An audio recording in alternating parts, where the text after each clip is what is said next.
আসসালামু আলাইকুম, নমস্কার দর্শক বন্ধুরা। আজকের এই ভিডিওটাতে এক গুরুত্বপূর্ণ একটা বস্তু আপনাদেরকে দেখাবো। এই পাশে দেখেন একটা দামড়া গরু বাঁধা আছে, ছটফট করে আছে। আর এই পাশে দেখেন একটা গাই গরুকে আমি প্রজনন করানোর জন্য রেডি করে রেখেছি। তার মানে আমি সবসময় ভিডিও বানিয়ে থাকি যে বলে গরুকে আমি কৃত্রিম প্রজনন করি। আপনারা আমার রিলগুলো বা ভিডিওগুলো দেখলে দিস পাবেন। তো দেখেন আমি এই ক্ষেত্ৰত একটু হলেও সফলতা অর্জন করতে পেরেছি, কারণ এই পাশে দেখেন এই মানুষটা নিজের বাড়িতে দামড়া গরু আছে, তা সত্ত্বেও কিন্তু দামড়া গরু দিয়ে নিজের গরুটাকে মানে পাল দেখাবেন নয় বা প্রজনন করাবেন নয়, যার জন্য এক্সট্রাভাবে আমার দাহে নিয়ে আসার পরে আমি মানে এই গরুটা কৃত্রিম প্রজনন করে আসি। তার মানে লোকাল গরুগুলো কি হয়, 1 কেজি 2 কেজি বা খুব বেশি 3 কেজি দুধ হয়।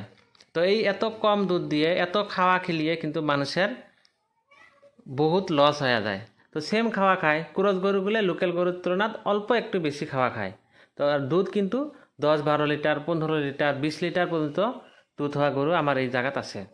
তো কি হয়, আপনাদেরকে সব সময় আমি কয়া থাকি যে আপনারা নিজের গরুটাকে কি করবেন, কৃত্রিম প্রজনন করে নেবেন। কৃত্রিম প্রজনন করে নিলে কি হয়, সেম খরচতে আপনারা সেম খাওয়াতে 8-10 কেজি দুধ হওয়া গরু আপনারা পাইলবের পান। একটা লোকাল গরুর খাওয়াতে 8-10 কেজি দুধ হওয়া গরু আপনারা সেম খরচতে পাইলবের পান। এই চাষাটা দেখেন নিজের বাড়িতে দামড়া গরু আছে, তাও কিন্তু এই দামড়া গরু দিয়ে সারটা দেখাইলো না, আমাকে দেখাইনি গেল।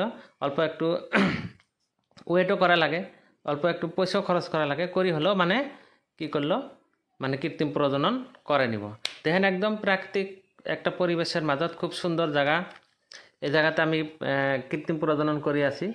তো আপনারা সবাই এই চাচার নাহান অনুপ্রেরণিত হবেন, হয়া এইভাবে আপনারা আপনার গরু বা ছাগল, ভেড়া, মহিষ সবগুলোকে কৃত্রিম প্রজনন করে নেবেন। কৃত্রিম প্রজনন করলে কম টাকা খরচ করি আপনারা অধিক লাভবান হতে পাবেন।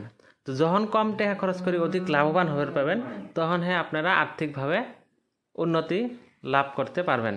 তো যার জন্য আপনাদেরকে সবসময় আমি রিকোয়েস্ট করি, এই চাচা যেমন নিজের বাড়িতে দামড়া গরু থাকা সত্ত্বেও মানে কৃত্রিম প্রজনন করে নিচ্ছে নিজের গরুটাকে, আপনারাও এইভাবে করে নেবেন।